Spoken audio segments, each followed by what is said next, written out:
Hey everybody, Red Pill Dad here. Happy Tuesday. Hope everybody's doing well. Wanted to touch on three quick topics tonight. First, the near perfect analogy from Dave Smith at last week's Turning Point USA conference. Second, the conspiratorial news of the day, the MLK files were released. And finally, a little nugget of news that I picked up from the Tim Dillon, Alex Jones interview last night. So without further ado, let's dive right in. First, the debate between American libertarian and red-pilled savant Dave Smith and Israeli apologist and Zionist Josh Hammer at last week's Turning Point USA conference. Decent debate.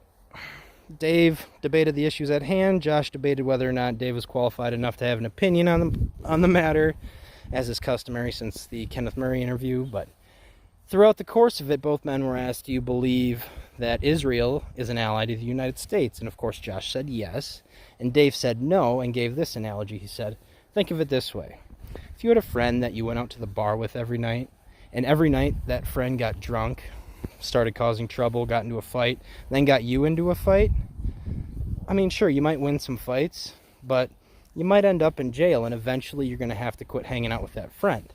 And I think the one aspect of this relationship that Dave failed to identify was also throughout the course of your relationship, you're going to have to buy every drink for that friend.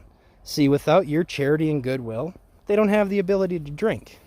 Therefore, they wouldn't have the ability to fight. So then you wouldn't have to fight their fights. So just cut off the funding. Just a thought. Second, the MLK files. Boy, they're releasing it all, huh? Yesterday we get Russia, and Obama, and Pence. They're all treasonous. Today it's the MLK files. What's tomorrow to distract from the Epstein client list? Is it the RFK files? Hopefully RFK Jr. gives the same answer that Bernice King gave today. Thank you for releasing the files on my father's death. Now, please release the Epstein client list. And finally, from the Tim Dillon, Alex Jones interview last night, hey, anybody know who Bibi Netanyahu's campaign manager was when he was going through all those corruption charges back in 2020? Was it, oh, I know. Hey, it was Susie Wiles.